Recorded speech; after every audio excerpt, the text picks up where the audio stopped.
Previous videos में देखे हैं कि पॉपुलेशन फोरकास्टिंग के कितने मेथड्स होते हैं, उसमें से 3 मेथड्स हमने डिस्कस कर लिया है, उसके न्यूमेरिकल्स भी कर लिए हैं। First one is the arithmetic increase method, second one is the geometric increase method and third one is the incremental increase method.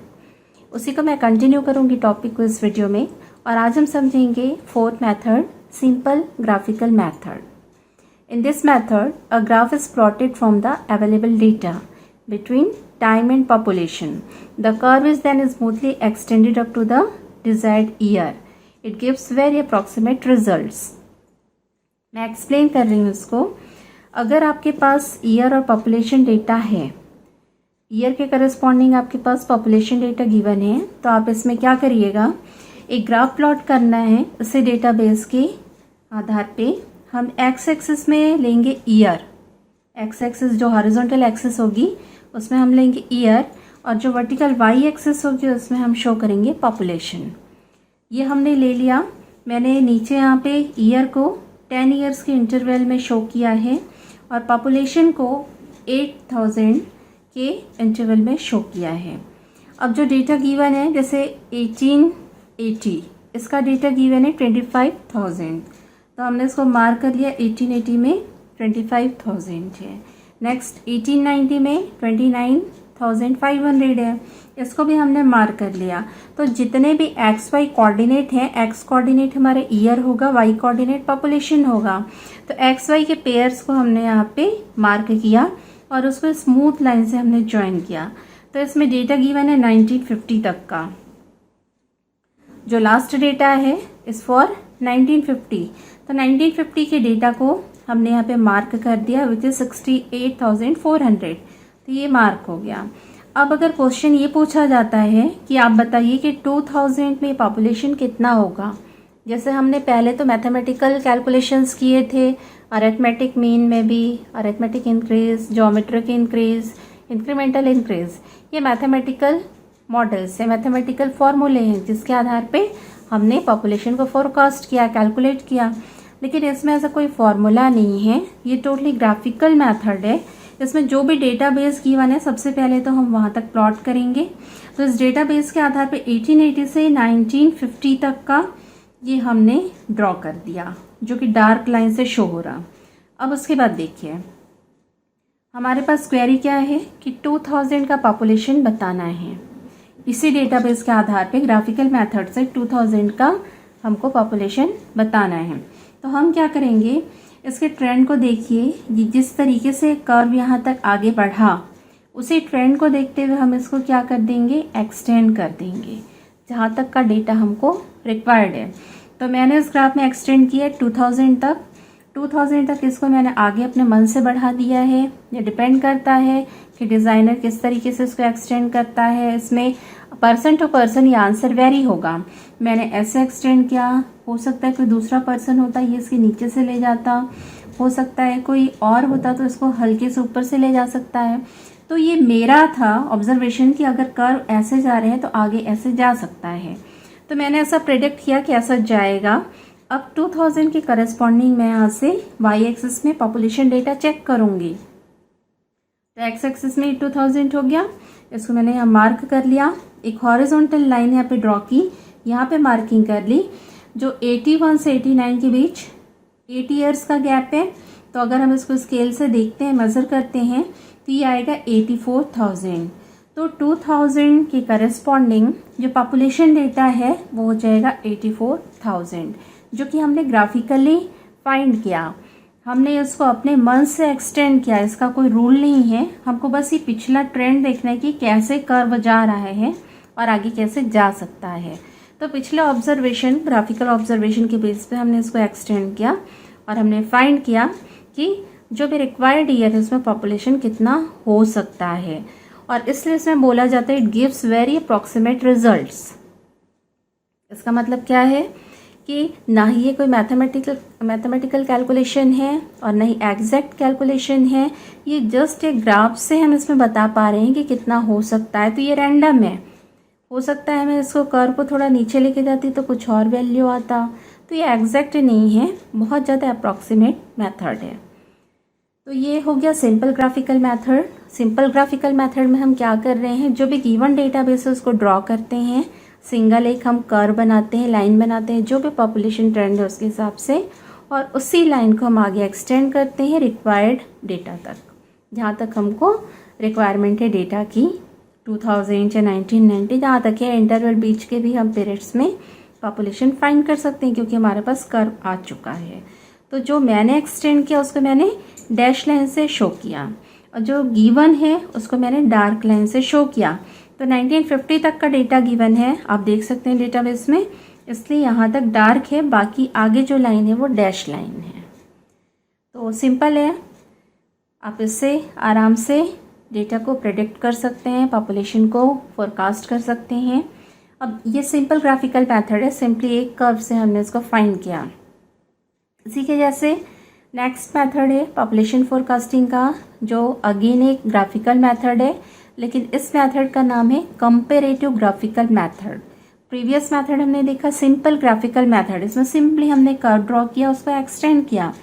यहाँ पे इसके नेम से क्लियर है, कंपेरेटिव ग्राफिकल मेथड। कंपेरेटिव मतलब यहाँ पे कंपैरिजन होगा, कंपैरिजन किसका होगा ये मैं आगे एक्सप्लेन करूँगी। In this method, the cities having conditions and characteristics similar to the city whose future population is to be estimated are selected. It is then assumed that the city under consideration will develop as the selected similar cities have developed in the past.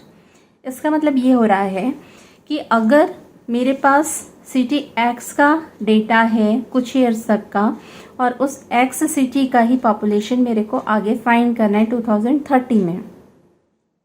अब इसके लिए हम क्या करेंगे, simple graphical method होता तो जहाँ तक का डेटाबेस हमको पता है वहाँ तक हम ड्रॉ करते हैं, उसके बाद हम उसको एक्सटेंड कर देते, उसको एक्सटेंड करके बता देते कि ये 2030 का आंसर ये होगा।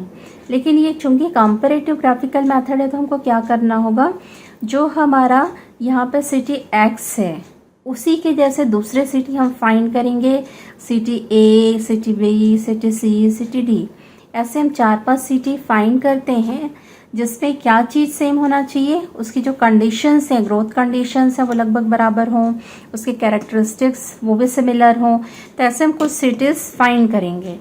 अब उन सिटीज़ को फाइंड करके ये देखेंगे, मान लो हमारा जो सिटी एक्सेस का डेटा गिवन है 40, 50, 60, 1970 तक का, तो 1970 में हम इसको चेक करेंगे इसका डेटा कितना आ रहा, पॉपुलेशन 60,000। यहाँ पे हम शो कर रहे हैं पॉपुलेशन वाई एक्सिस में, और यहाँ हम शो कर रहे हैं ईयर।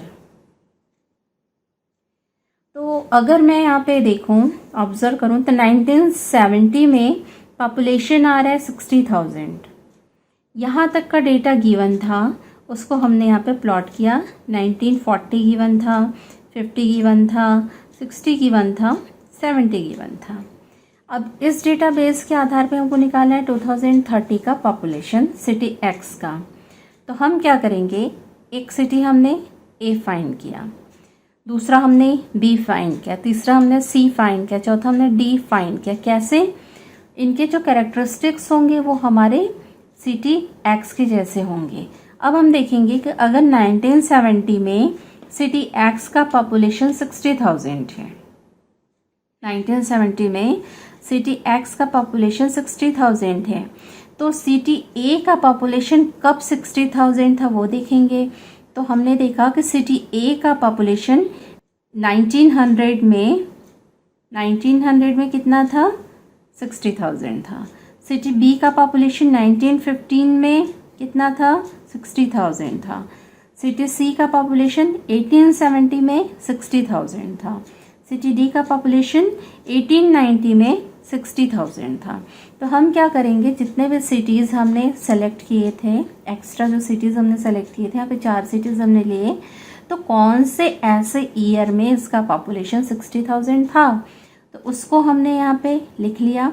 तो हमारा ये वाला जो ईयर है ये रिप्रेजेंट कर रहा है कि 1900 में सिटी ए में 60,000, 15 में सिटी बी में, 1870 में सिटी सी में, 1890 में सिटी डी में। तो ये सभी का ओरिजिन पॉइंट हो गया। अब हमको सिटी ए का डेटा मालूम है, सिटी बी का डेटा मालूम है, सी का भी मालूम है, डी का भी मालूम है। तो इसी के आधार पे हम क्या करेंगे कि जो करस्पॉन्डिंग डेटा है, जैसे हमको 1900 का मिल गया तो उसके बाद 10 में ये कितना था, 20 में ये कितना था, तो इसको हम आगे ड्रॉ करते चलेंगे, ए को, बी को, सी को, डी को, इसके डेटाबेस के आधार पे हमको नोन है। अब देखिए जो सिटी एक्स है इसका कंडीशन सिमिलर है, बाकी सिटीज़ के जैसा सिमिलर है, तो हम क्या करेंगे, जैसा इसका ट्रेंड जा रहा है वैसे ही हम सिटी एक्स के लिए डेटा को एक्सटेंड करेंगे, इस कर्व को एक्सटेंड करेंगे। यहाँ तक तो ओरिजिनल था, इसके आगे हमने एक्सटेंड कैसे किया, अपने मन से नहीं कर रहे हैं, इनके ट्रेंड्स को देख के कर रहे हैं। जो 4 अलग से सिटी हमने सेलेक्ट किए थे उसी के जैसे उसके ट्रेंड को देख के हम उसके पैरेलल यहाँ पे उसको एक्सटेंड करेंगे। तो हमने इसको एक्सटेंड किया तो 2030 में कितना होगा इसका पॉपुलेशन, वो हम यहाँ से देख सकते हैं, 90,000 से अबव होगा और 1 लाख से कम होगा। 10 का इंटरवल यहाँ पे लिया गया है, तो अबाउट 92,000 हमको 2030 में इसका पॉपुलेशन मिलेगा। तो ये कंपैरेटिव मेथड है जिसमें हम कंपेयर कर रहे हैं अदर सिटीज़ के पॉपुलेशन को और उसके आधार पे जो भी रिक्वायर्ड सिटी है उसका पॉपुलेशन हम फाइंड कर रहे हैं। यहाँ पे ईयर स्केल अलग है सबका, हम सिर्फ ये देख रहे हैं कि इनका सिमिलर कब कब था, बाकी सिटीज़ का सिमिलर कब कब था। तो एक डेटा के लिए हमने इसको ड्रॉ कर लिया है, ओरिजिन इसका सिमिलर होना चाहिए कि 60,000 जो है इनका भले ही ईयर अलग हो लेकिन जो ओरिजिन है 60,000 वो सबका सेम हो। बाकी डेटा अलग होंगे इसलिए सारे कर्व अलग अलग जगह से जा रहे हैं, अगर ये पूरे डेटा सेम होते तो वो कॉन्साइड हो जाता।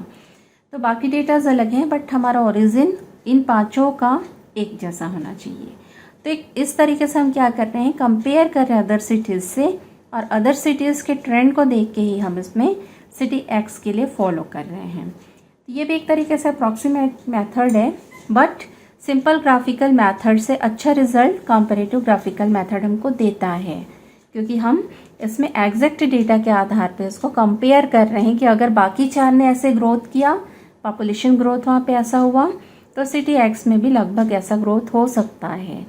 तो कंपैरेटिव ग्राफिकल मेथड ये अच्छा होता है as compare to simple graphical method के रिजल्ट के।